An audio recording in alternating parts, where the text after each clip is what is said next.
Mafia Mukhtar Ansari की 28 मार्च की रात को मौत की खबर आती है। उसके बाद से लगातार जो अपडेट्स आ रहे हैं आप तक हम पहुंचा रहे हैं, मगर कई ऐसी कहानियां हैं जो आपको सुनानी ज़रूरी हैं। ऐसी कहानियां जो हम मुख्तार अंसारी की मौत के बाद लगातार पत्रकारों के मुंह से सुन रहे हैं कि कैसे मुख्तार अंसारी जब जेल में 2005 के साल के बाद से बंद था, उसके बाद कैसे उसका जलवा बरकरार रहता था जेल में। कभी भी वो जेल के अंदर से बाहर आ सकता था, शॉपिंग करने जा सकता था, होटलों में खाने पीने के लिए जा सकता था। कुछ पत्रकारों ने तो यहाँ तक शेयर किया है कि कैसे एक बार उन्होंने देखा कि डीजीपी मुख्यालय के अंदर मुख्तार अंसारी पहुंचता है, डीजीपी और तमाम अधिकारियों से मिलता है और मिलकर जब लौट रहा होता है तो तस्वीरें खींची जाती हैं मुख्तार अंसारी की, पर तस्वीरें छप नहीं पाती। क्यों? खौफ के कारण, धमकी के कारण। मुख्तार अंसारी साफ तौर पर कहता है तस्वीरें खींच तो ली हैं आप लोगों ने, मगर ये चलनी नहीं चाहिए। और तो और एक फोटो जर्नलिस्ट का कैमरा भी ले लिया जाता है। हालांकि शाम तक वो कैमरा बिना रील के वापस लौटा दिया जाता है। ये रील वाले कैमरों के ज़माने की बात है। और इसके अलावा आपको इस वीडियो में ये भी बताएंगे कि कैसे मुख्तार अंसारी ने करोड़ों की अवैध संपत्ति बनाई, कैसे ठेकेदारी, कैसे रेलवे के ठेके पट्टे पर, कैसे और तमाम धंधों पर पूर्वांचल के मुख्तार अंसारी ने कब्जा स्थापित करना शुरू किया और करोड़ों के वारे न्यारे किए। क्योंकि जाहिर सी बात है, लोग कहेंगे कि मुख्तार अंसारी या उनका परिवार पहले से काफ़ी संपन्न था, मगर घर का पैसा राजनीति में, सामाजिक जीवन में बहुत कम ही लोग हैं शायद जो लगाते हैं। बाकी जो अर्जित किया हुआ धन होता है तमाम गलत तरीकों से, उसका ही इस्तेमाल होता है। तो इन सब विषयों पर आपको बताएंगे। बात करने के लिए हमारे साथ स्टूडियो से कबूल जी हमारे साथ होंगे। इसके अलावा हम एक वरिष्ठ साथी लखनऊ से जोड़ेंगे, मनीष जी को। तो मनीष जी अभी जुड़ेंगे हमारे साथ। उससे पहले बड़ा कबूल जी से बात करते हैं। कबूल जी, बहुत सारी कहानियां हैं, है ना। शुरुआत जब अगर करते हैं जो गैंग वॉर का है या माफिया राज का पूर्वांचल की बात होती है, जो 1980 के दौर में लोगों ने देखा उत्तर प्रदेश के, तो उसकी शुरुआत इन्हीं झगड़ों की होती है। शुरुआत जो होती है वो होती है ठेकेदारी। जो रेलवे के ठेके थे, जो स्क्रैप का ठेका हुआ करता था, या जो रोड बन रही है उसमें ठेकेदारी की बात होती थी। तो तमाम तरह के जो उस समय धंधे पूर्वांचल में स्थापित हो रहे थे, नए नए या सरकारी जो काम आ रहे थे, उस पर कैसे अपना कब्जा स्थापित किया जाए, इसको लेकर गैंग वॉर शुरू हुआ। तो मुख्तार अंसारी की भी एंट्री ऐसे ही शुरू होती है। निश्चित तौर पे जो आपने बात कही इसमें कोई नहीं, लेकिन अगर मुख्तार अंसारी की शुरुआती अगर बात करें ना, तो उस वक्त बात करें 80 के दशक में, तो बसें जो चलती थी एक स्टेट एक ज़िले से दूसरे ज़िले में, यानी कि गाजीपुर से कोई बस बलिया जाती थी तो बलिया से, वहाँ से मुख्तार अंसारी की जो है अगर देखा जाए तो राजनीतिक तौर पे जो कमाई का जरिया एक तरह से शुरू होता है वो पहले यहाँ से होता है। और ये बसें तय होती थी क्योंकि एक दूसरे के ज़िले में जाना, यहाँ से अपनी दबंगई होती थी। और उस वक्त जो है सरकारी बसें बहुत कम संख्या में होती थी, ट्रांसपोर्टिंग लोगों के पास अपनी गाड़ियाँ नहीं थीं, तो लोग एक ज़िले से, एक तहसील से दूसरे तहसील में जाने के लिए बसें चलती थीं। और वो प्राइवेट माफियाओं को अलग अलग इलाके में बसें चलती थीं, गाजीपुर से बनारस के लिए, बलिया के लिए, इस तरह अलग अलग रूट की अलग अलग बसें चलती थी। और उससे जो होता था, और वो सारी जो बसें चलती थी सब अलग अलग इलाके के, अलग अलग ज़िले के जो माफिया थे वो चलवाया करते थे उनके। तो मुख्तार अंसारी भी उनमें दखल एक दिया करते थे। एक चीज़ तो ये हो गई है कि मुख्तार अंसारी का जो शुरुआती जो एक तरह होता है। फिर उसके बाद दूसरी चीज़ है रेलवे की ठेकेदारी।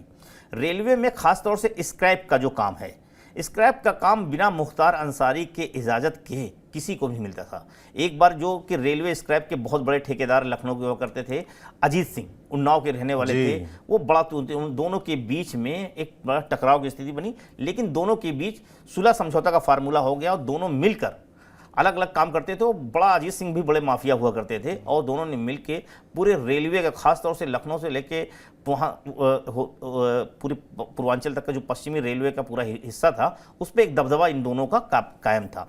ठेकेदारी जो है उसमें काम होने हों या तमाम चीज़ें हों, खासतौर से रेलवे का। दूसरी फिर हुआ कोयले का।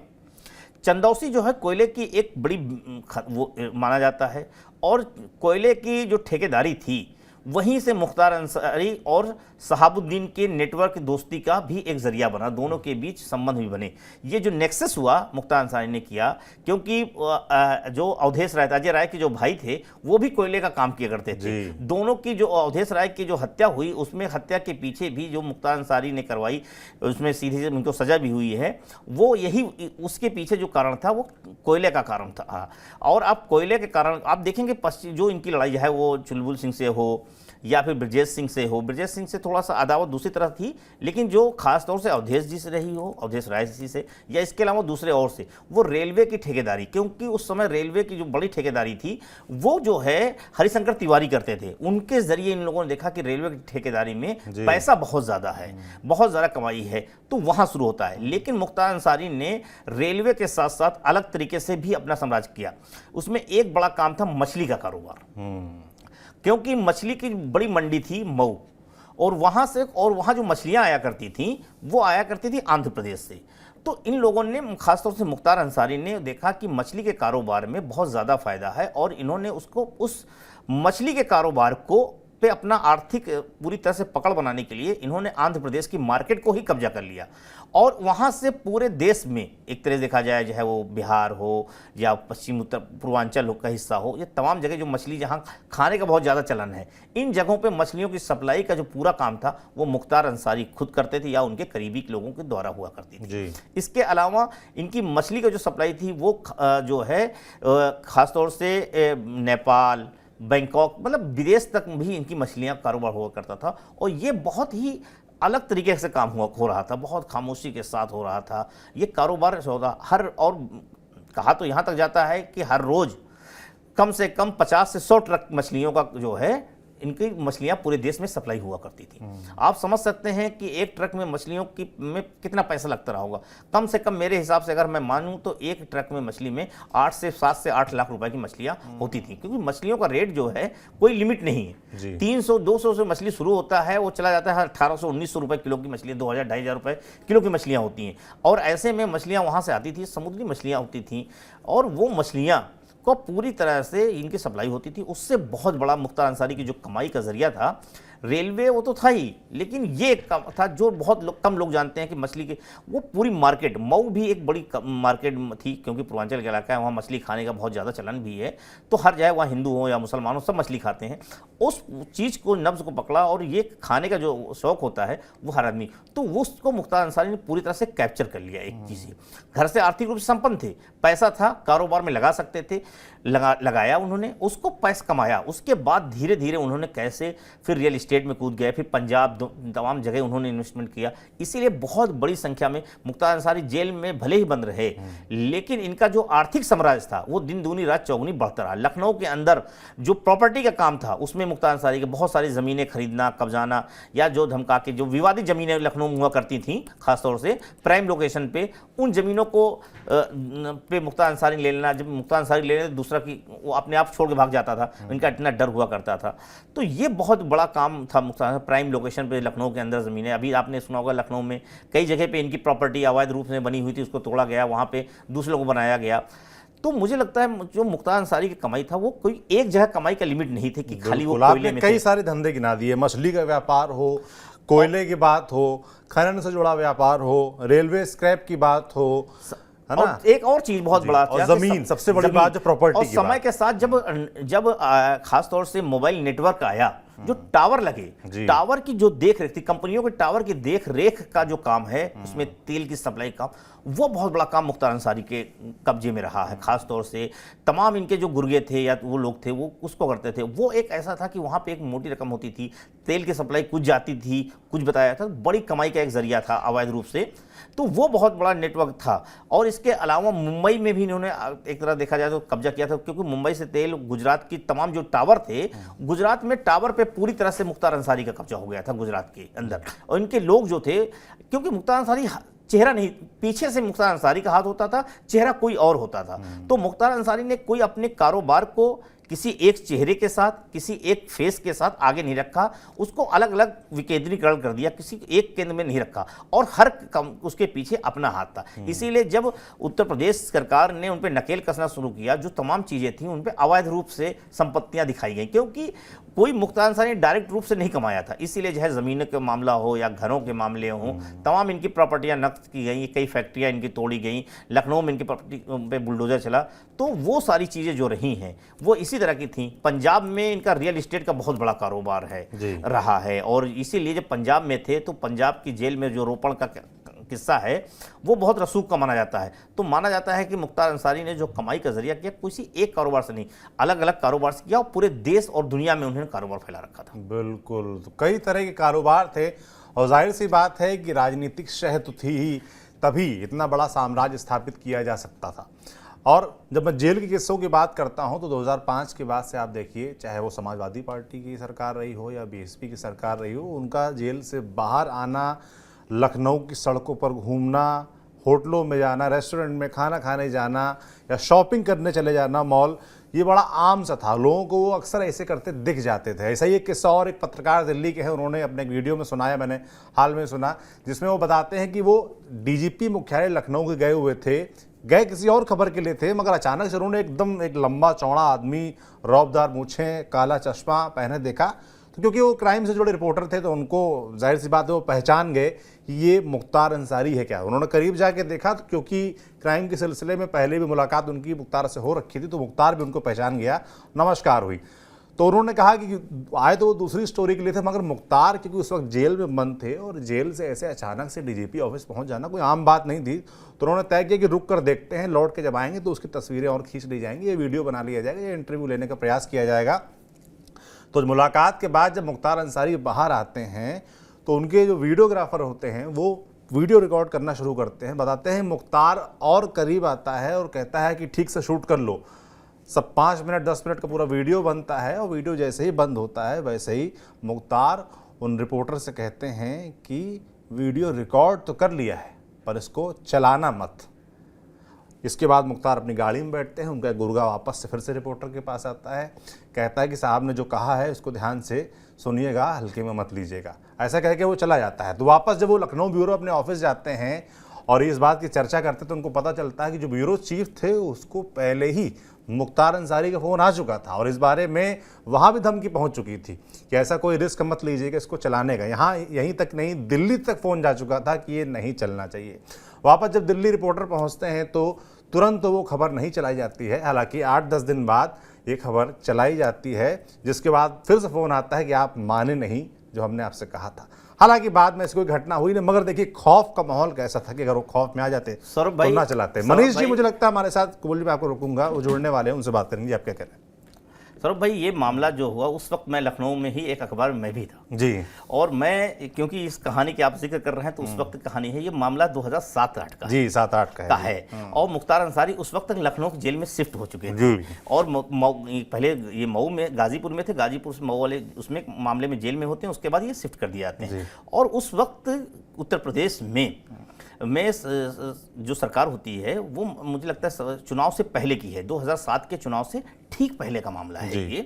तो उस वक्त जो है मुख्तार अंसारी जाते हैं और जाके डीजीपी से मिलते हैं, और वही मामला, क्योंकि उस समय वो बड़ा सुर्खियों में था, हालांकि दूसरे दिन अखबारों में खबर छपती है लेकिन मुख्तार अंसारी का फोटो किसी भी अखबार में नहीं आता है, क्योंकि वो तमाम जो खासतौर से एक वहाँ का प्रमुख अखबार है दैनिक जागरण, उनके पत्रकार का कैमरा होता है जो उसको उनसे छीन लिया जाता है। और मुख्तार अंसारी वो हालांकि वो कैमरा वापस कर देते हैं, लेकिन रोल जो उसका रील होती है वो उसको निकाल लेते हैं। और वो कैमरा भी बताया जाता है कि लखनऊ के जो फोटो जर्नलिस्ट हैं उनके एक अड्डा फिक्स है दारुल शफा में, जो कि जहाँ पहले फोटो जर्नलिस्ट शाम को जाकर बैठते थे, तो वहाँ पर जाकर वो कैमरा पहुँचाया जाता है। हमारे साथ लखनऊ से मनीष मिश्रा जी, वरिष्ठ पत्रकार, जुड़े हैं जिनका क्राइम के क्षेत्र को कवर करने का लंबा चौड़ा अनुभव रहा है। मनीष जी से हम बात करेंगे। मनीष जी, हम इस वीडियो में डिस्कस कर रहे थे कैसे जेल के अंदर से भी पूरा रूल करता था मुख्तार अंसारी, और आपने वो दौर भी देखा होगा जब कहा जाता था कि मुख्तार अंसारी जेल में जरूर रहता था मगर कभी भी वो बाहर आ सकता था शॉपिंग करने, किसी रेस्टोरेंट में खाना खाने। इस विषय पर मैं आपकी जानकारी जानना चाहूँगा। इसके अलावा जो ठेकेदारी पे, पट्टेदारी पर, रेलवे के ठेकों पर, ज़मीन कब्जाने के मामले पे और तमाम धंधों को लेकर जो माफिया राज पूर्वांचल में स्थापित हुआ था, इसमें मुख्तार अंसारी का क्या कनेक्शन था, ये भी मैं आपसे जानना चाहूँगा। देखिए, मुख्तार अंसारी लखनऊ में जब इनका ताल्लुक बढ़ना शुरू हुआ, जब आना जाना शुरू हुआ, उस समय यहाँ पे एक माफिया होते थे अजीत सिंह। जी। अजीत सिंह का यहाँ वर्चस्व था। पहली जो टकराव मुख्तार की लखनऊ में हुई वो अजीत सिंह गुट से हुई थी। अजीत सिंह नहीं चाहते थे कि पूर्वांचल का कोई भी माफिया या कोई भी दबंग लखनऊ में अपनी जड़ें जमाए, अपने पैर जमाए। उन्होंने उसका, अजीत सिंह ने विरोध किया, जिसकी वजह से मुख्तार को शुरुआती दौर में काफी दिक्कतें आई। लेकिन जब एक मामले में मुख्तार अंसारी जेल पहुंचते हैं, तो जेल पहुंचने के बाद उन्होंने अपने गुर्गों को, वो 4-6 गुर्गों को अपने साथ में, छोटे छोटे अपराधों में जो जमानत कटवा करके वापस उनके साथ पहुंच जाते थे, तो जेल में उनकी एक सल्तनत कायम हो जाती थी। एक बैरक जिसमें 10, 20, 15 जितनी बड़ी बैरक है उसमें चबूतरे बने होते थे, उसमें एक बैरक पूरी की पूरी इन माफियाओं के नाम पे होती थी। मुख्तार अंसारी और उनके गुर्गे उसमें अपना अलॉटमेंट करा लेते थे। पूरी बैरक में उनका एक छत्र राज होता था। एक में वो लेटते थे, एक में उनका ड्रेसिंग का सामान होता था, एक में उनकी लॉन्ड्री के कपड़ों का सामान होता था, खाने पीने का सामान। उनके लिए कोई रोक टोक नहीं थी, वो किसी से मिल सकते थे। हम या आप कोई मुलाकात करने जाए आम कैदी से, तो हमको इतनी फॉर्मेलिटी करनी पड़ती, जेल पे मोहर लगानी पड़ेगी, एंट्री करनी पड़ेगी, मोबाइल जमा करना पड़ेगा, पर्स जमा करना पड़ेगा। लेकिन आप माफिया से मिलने चले जाए तो सारा का सारा सिस्टम आपके लिए काम करना शुरू कर देता था। वो मुख्तार अंसारी हो, अमरमणि हो या कोई और माफिया जो भी जेल में रहा है, इन लोगों ने सिखाया है कि जेल कैसे काटी जाती है। इनकी मर्जी से ही वहां पे जेलर, जेल अधीक्षक, बंदी रक्षक, इनके मोबाइल इनके पास नहीं होते थे, वो बंदी रक्षक इनके मोबाइल रखते थे। असलहे तक इनके पास अगर हैं जेल में तो वो मिट्टी में गाड़ करके उसमें छुपा करके रख दिए जाते थे। जरूरत पड़ने पर उनको हथियार मतलब यूज करने की छूट रहती थी, धमकाने के लिए उसको इस्तेमाल करते थे। आलम ये रहता था कि जेल के अधिकारी, जिस जेल में ये माफिया रहते थे, उस जेल में जाना पसंद नहीं करते थे, वो अपना ट्रांसफर करा लेते थे। बांदा जेल में जब ये मुख्तार अंसारी को लाया गया पंजाब जेल से, उस समय 2 जेलर, जो जेल अधीक्षकों का ट्रांसफर जब बांदा जेल में किया गया, एक तो ज्वाइन करने के बाद लंबी मेडिकल छुट्टी पे चले गए और एक ने ज्वाइन करने से ही मना कर दिया। तो ये खौफ, सोचिए कि इन माफियाओं का कितना खौफ रहता होगा कि जेल में बंद अपने कैदी को भी वो मतलब उससे खुद को सुरक्षित नहीं महसूस कर पाते थे। कारण इसका था कि ये जेल में रह करके भी पूरी अपनी गैंग चलाते थे, सल्तनत चलाते थे और जिसको चाहते थे उसको वो, जैसे आर.के. तिवारी 1999 में लखनऊ में एक हत्या होती है, लखनऊ के जेल अधीक्षक की, आर.के. तिवारी। आर.के. तिवारी ने थोड़ी सख्ती करने की कोशिश की थी इन माफियाओं पे जो उस समय जेल में बंद थे। उन्होंने राजभवन के सामने डीएम के कार्यालय से मीटिंग करके वो निकल रहे थे। राजभवन कार्यालय के पहले, राजभवन से पहले जो चौराहा है, उस रेड लाइट पे आकर उनकी जीप रुकती है, वो जीप में आगे बैठे हुए थे।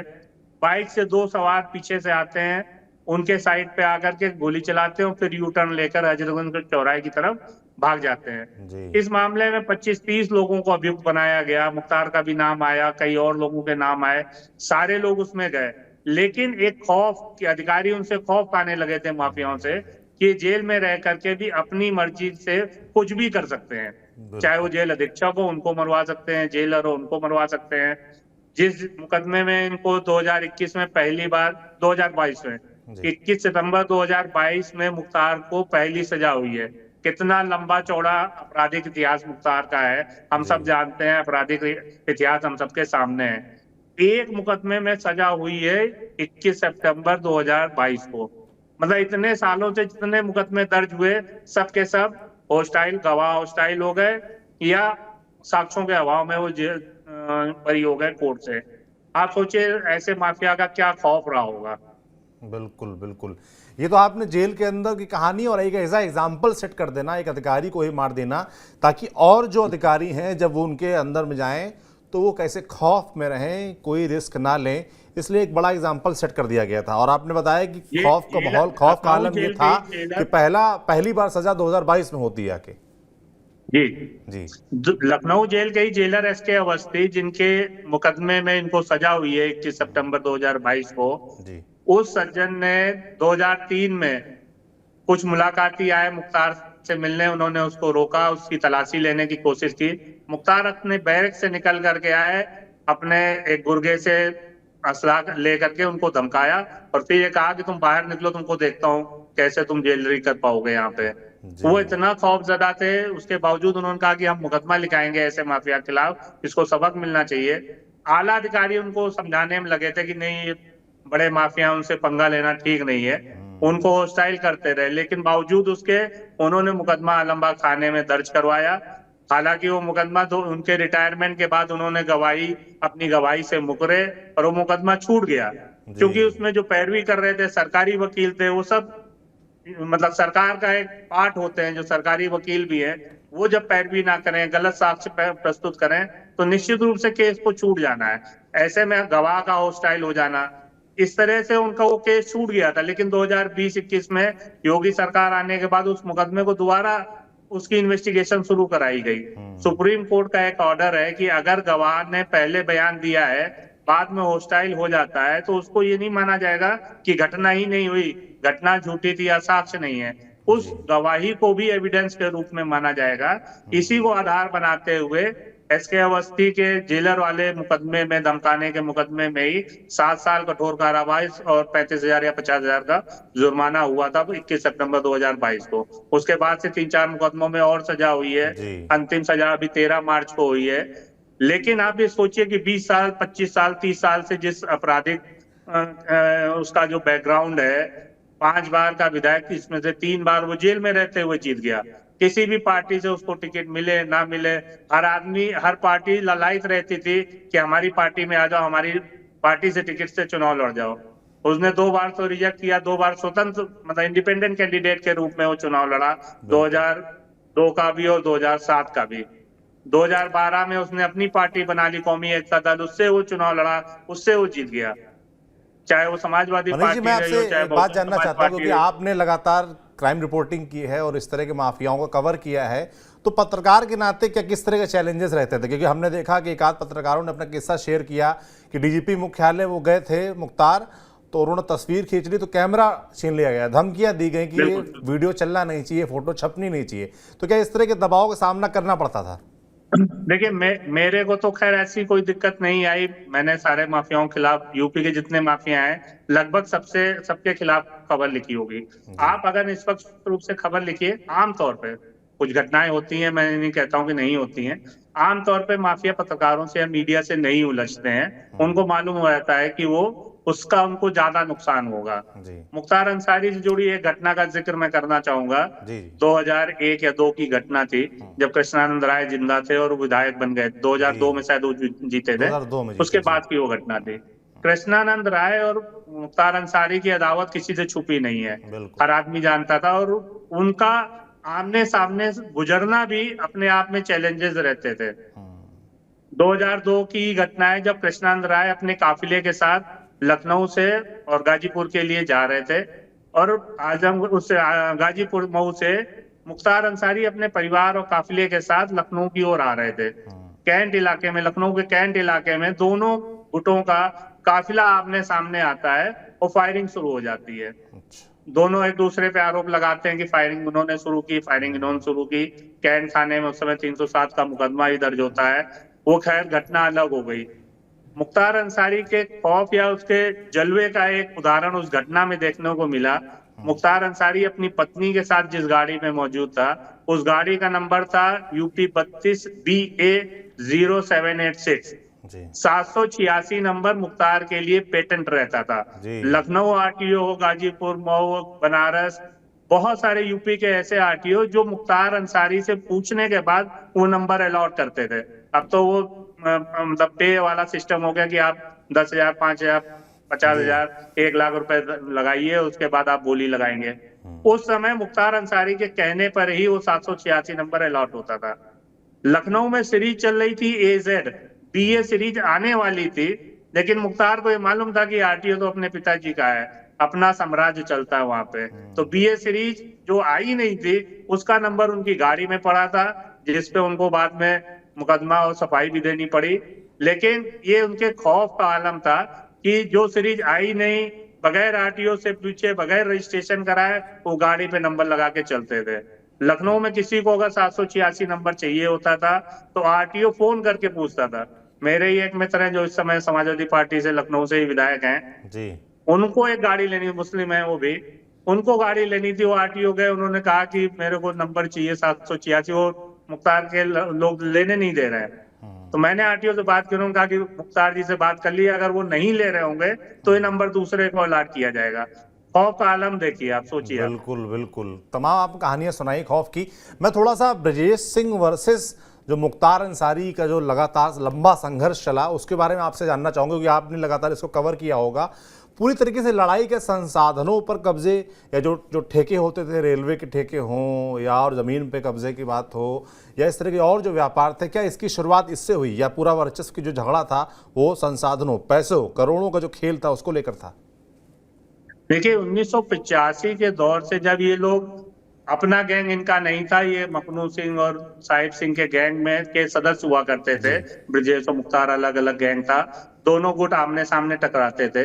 तो उस 1985 का वो दौर, तब से इन लोगों की अदावत शुरू हुई। मामला उसके पीछे ठेकेदारी, पट्टेदारी, रंगदारी, अपहरण, ये सारे ही कारण थे उसके पीछे। मुख्तार के भाई अफजाल अंसारी, वो वहां से विधायक हो चुके थे कम्युनिस्ट पार्टी से, गाजीपुर सीट से ही 5 बार वो भी विधायक रहे हैं। 4 बार तो लगातार रहे कम्युनिस्ट पार्टी से, बाद में समाजवादी पार्टी ने उनको टिकट दिया। 2002 का वो इलेक्शन हारे, जिसके बाद उन्होंने कृष्णानंद राय को कार्यकाल पूरा नहीं होने दिया। मैं 1985 से जहां से इन लोग का वो दौर शुरू होता है, उससे लेकर के 2000 या 99 तक आप मान लो, इन लोगों में लगातार अदावत रही, लगातार टकराव होता रहा। रीजन यही था कि पूर्वांचल का जो भी ठेका होगा, जो भी पट्टा होगा, उस पे किसका वर्चस्व रहेगा। मैं जो लखनऊ वाली घटना का जिक्र कर रहा था, अधूरी रह गई थी जी। अजीत सिंह लखनऊ के माफिया रहे, 9 से एमएलसी रहे भाजपा के, 2004 में उनकी डेथ हो गई। माफिया अजीत सिंह ने लखनऊ में पूर्वांचल के किसी माफिया को कदम नहीं रखने दिया। उनका ये तर्क था कि जिसका जो क्षेत्र है वो अपने क्षेत्र तक सीमित रहे, लखनऊ में अगर किसी का सल्तनत चलेगी तो वो अजीत सिंह की चलेगी। मुख्तार अंसारी ने कृष्णानगर इलाके में, लखनऊ के कृष्णानगर इलाके में अपनी पत्नी के नाम एक प्लॉट खरीदा था, उस पे वो मकान बनवाना चाहते थे। अजीत सिंह ने उसका विरोध किया, क्योंकि नहीं, आपको अगर मकान बनाना है तो आप मऊ में बनाओ, गाजीपुर में बनाओ, लेकिन लखनऊ में आप नहीं बनाओगे। यहाँ पे सरकारी आवास है, आपके पास है, विधायक निवास है, आप उसमें रहोगे, यहाँ पे आपकी हुकूमत नहीं चलेगी। ये टकराव इतना बढ़ गया कि लखनऊ, उस समय के कैबिनेट मिनिस्टर होते थे प्रतापगढ़ के कुंडा इलाके के अपने रघुराज प्रताप सिंह राजा भैया, उनको मध्यस्थता करनी पड़ी, उनको दोनों को समझाने के लिए बैठना पड़ा। कैबिनेट मंत्री रहते राजा भैया ने विधानसभा में अपने कार्यालय में एक पंचायत बुलाई। मैं दैनिक जागरण का उस समय रिपोर्टर होता था, दैनिक जागरण में खबर भी छपी थी कि कैबिनेट मंत्री के यहाँ डॉन पंचायत। उस डॉन पंचायत में सारे माफिया इकट्ठा होते हैं, उसमें अभय सिंह, धनंजय सिंह, सोनू, मोनू, अतीक के लोग, हरशंकर तिवारी के लोग, मुख्तार अंसारी के लोग और अजीत सिंह तो थे ही उसमें। राजा भैया ने उसमें मध्यस्थता करके ये समझौता कराया कि भाई अगर हम लोग आपस में लड़ेंगे तो सब के सब खत्म हो जाएंगे, आप लोग अपने अपने क्षेत्र में सीमित रहिए। जैसे अगर मऊ का कोई टेंडर है, गाजीपुर का टेंडर है, तो पहली प्राथमिकता मुख्तार को मिलनी चाहिए। बनारस का कोई टेंडर है, कोई ठेका है, चाहे वो एलडीए का है, पीडब्ल्यूडी का हो, राजकीय निर्माण निगम का हो, सिंचाई विभाग का हो, रेलवे का हो, पहली प्राथमिकता उस जिले के माफिया को मिलनी चाहिए। अगर वो नहीं ले रहे हैं तो आप कोई भी टेंडर डालो, फिर सबके लिए ओपन फॉर ऑल है। गोरखपुर का कोई टेंडर है तो हरशंकर तिवारी जी को प्राथमिकता मिलेगी। फैजाबाद का, अयोध्या का अगर कोई टेंडर है तो अभय सिंह को प्राथमिकता मिलेगी। लखनऊ का है तो अजीत सिंह उसको तय करेंगे। अगर अजीत सिंह नहीं ले रहे हैं तो फिर कोई भी डाल ले। तो ये मध्यस्थता, ये बकायदा एक डॉन पंचायत, जो बड़ी चर्चित डॉन पंचायत रही थी उस समय के दौर के, जो माफिया होंगे अभी बहुत सारे लोग हैं, वो उसका मतलब विवरण बता देंगे उस बैठक में हुआ क्या क्या था। बिल्कुल, तो तमाम किस्से हैं, आप देख रहे हैं। मनीष जी, बहुत बहुत धन्यवाद आपका। आपने तमाम इंसाइट्स, जो आपके अनुभव थे इन माफियाओं कवर करते हैं और मुख्तार अंसारी की जेल के अंदर और जेल के बाहर की पूरी कहानी आपने सुनाई, उसके लिए बहुत बहुत धन्यवाद। हम फिर से लौटेंगे ऐसी तमाम और अपडेट्स लेकर जो भी मुख्तार अंसारी से जुड़े हम तक पहुंचेंगे। आप देखते रहिए TV9 डिजिटल। शुक्रिया।